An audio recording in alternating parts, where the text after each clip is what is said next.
Voilà, encore un défenseur qui prend un rouge. Pas possible quand même. Pablo, et là c'est Koundé. En plus en fin de match. C'est con quand même. C'est le seul hic de la soirée.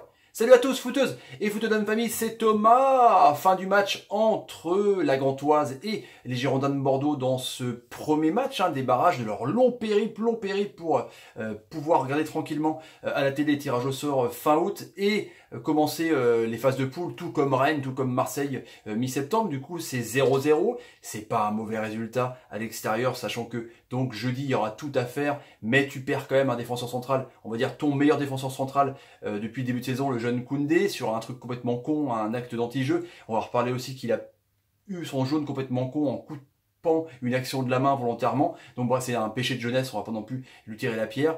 Et du coup, là, on a vu Bédouette, en attendant Henry, on est toujours sur le qui-vive pour savoir un peu s'il y a des infos ou pas. Il va y avoir une réunion, une décision aujourd'hui, on sait toujours pas. Bédouette avait donc aligné une équipe globalement type avec Pablo, du coup Koundé, Pounjé, Lefchuk, avec aussi dans les buts Plasil en rôle de régista, mais bon il n'a pas eu grand chose à faire vu que là sur ce match-là c'est plutôt une équipe défensive qui veut bloc bas, donc il a essayé surtout de réguler un peu le jeu des Girondins de Bordeaux, Sankaré, les Raguer, et puis devant c'était Depréville, on va en parler dans les flops parce que même sur son côté il n'a pas fait grand chose.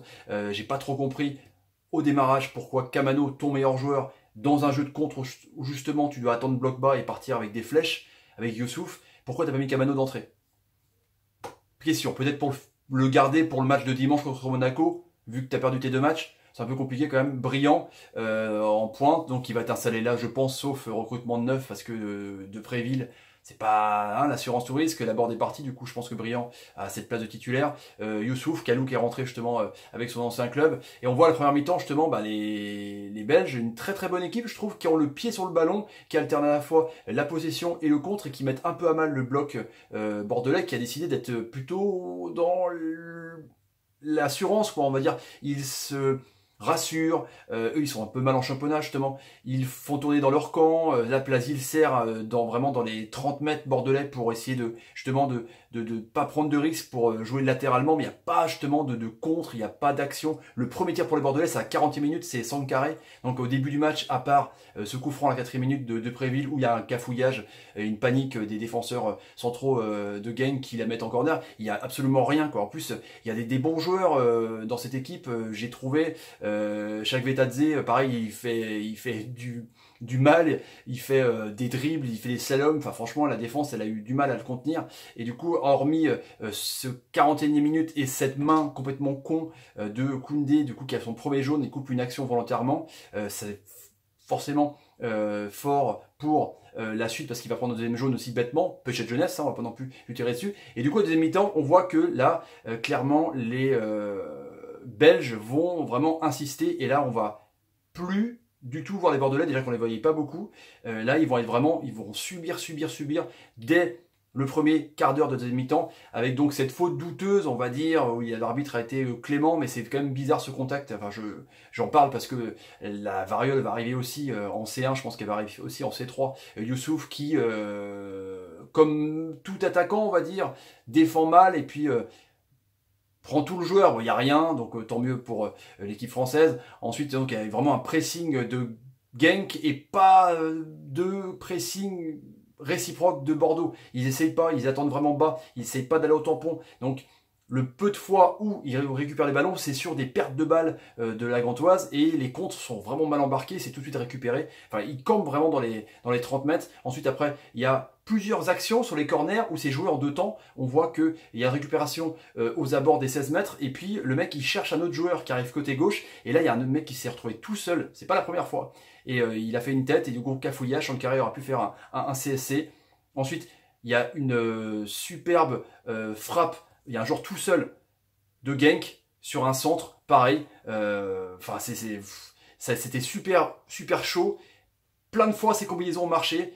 Genk est très très scolaire, mais il respecte vraiment les 1-2, l'entraîneur, c'est vraiment assez intéressant, j'ai trouvé.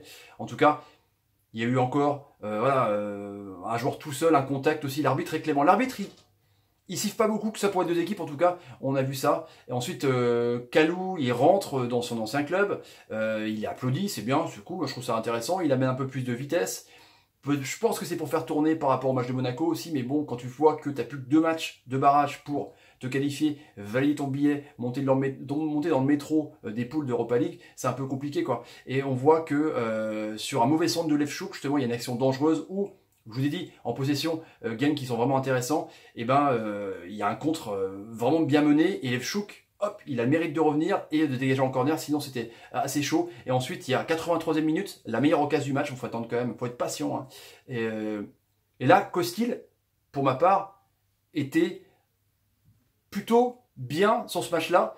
Donc il y a vraiment un 1-2 superbe où la défense Lefchuk Koundé est pas terrible et pas attentive. Et là, Costil, comme un gardien de hockey, ferme bien son côté. Et du coup, il dégage en corner. Ensuite, Kamano arrive. Depréville sort, comme je vous dis. Depréville, il est bidon. Et je pense qu'il est en crise de confiance totale, quoi. Comme je vous dis, Kamano aurait dû pour moi jouer tout le match et à la limite le faire sortir à la 60e pour faire entrer Depréville.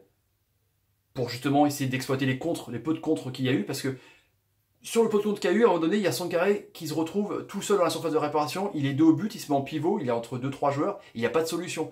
Soit il la donne mal, mais il n'y a pas de soutien, quoi. Il faut un contre à 3, 4.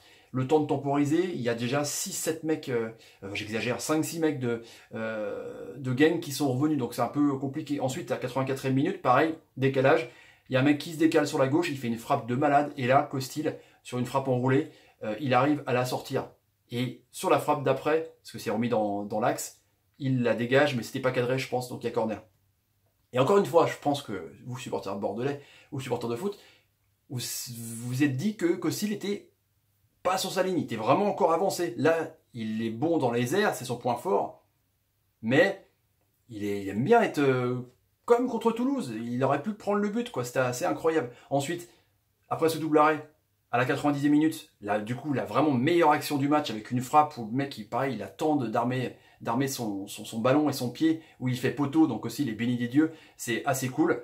Donc, jusque-là, tout va bien. Un peu de gain de temps, les Bordelais jouent bien le jeu, ils ont résisté quand même, ils ont eu une bonne défense, ça a été assez serein, les Raguer a été au combat, il a pris des coups, déjà qu'il avait déjà un masque à cause de son nez, Sankar était bien dans la projection, même s'il n'y avait pas d'entraide. J'ai trouvé donc malheureux peut-être le carton rouge, parce qu'on voit à un moment donné qu'il y a un dernier coup franc, et Koundé, il prend le ballon et puis il la balance plus loin. Et donc l'arbitre, après, il y a un petit échauffouré. Et du coup, il gagne du temps, mais il prend un rouge. Donc il ne jouera pas le match prochain.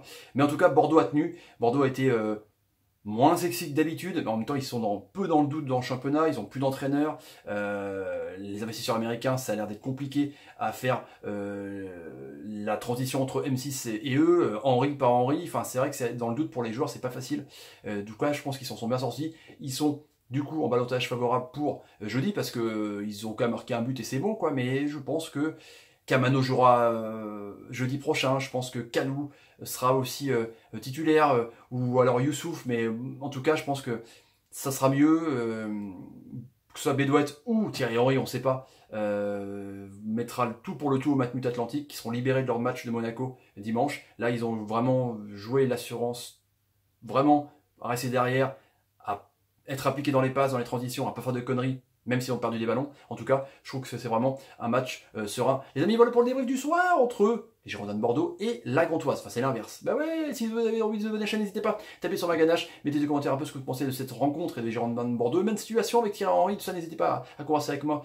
J'adore mettre des pouces. Quand l'ami Plazy vous fait de bonnes passes, il a pas fait ça ce soir, mais bon, c'est pas grave, puis Plazy, il est bon. Et partagez la vidéo sur Twitter et Facebook. C'est une art de la guerre. Et suivez-moi sur Twitter et Facebook pour avoir, comme je vous disais, les 5 autres bons pronostiqueurs dont parle Prono, il est épinglé sur mon Twitter. Allez, amis, je vous laisse. Salut, salut, salut et salut. C'est bien, match nul à l'extérieur. C'est toujours bien. Mais ouais, en plus, t'encaisses pas de but. C'est bien.